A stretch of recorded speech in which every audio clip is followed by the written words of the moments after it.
ડભોઈયાવાડમાં Mahadeviya કોમ્પ્લેક્સની balcony ધરાશયી, એક ઈજાગ્રસ્ત, fire બ્રિગેડનું તાત્કાલિક રેસ્ક્યુ।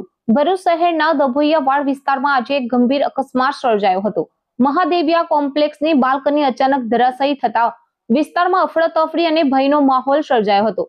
બાલ્કનીનો ભારે કાટમાળ નીચે પડતા પાર્ક કરાયેલ એક ટુ વ્હીલર દબાઈ ગયું હતું, જ્યારે એક વ્યક્તિને ઈજા પહોંચતા સ્થાનિકોમાં દોડધામ મચી ગઈ હતી। ઘટનાની જાણ થતાં જ સ્થાનિકોએ બચાવ કામગીરી શરૂ કરી ફાયર બ્રિગેડને જાણ કરી હતી।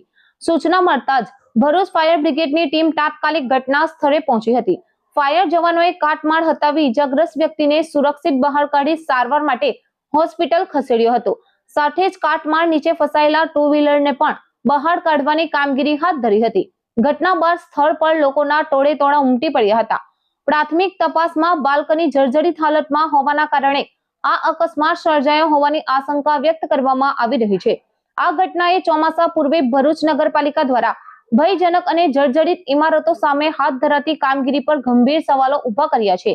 જો સમયસર સર્વે અને કાર્યવાહી કરવામાં આવી હોત તો આવી દુર્ઘટના ટાળી શકાય તેમ હતી કે નહીં તે અંગે પણ ચર્ચા શરૂ થઈ છે।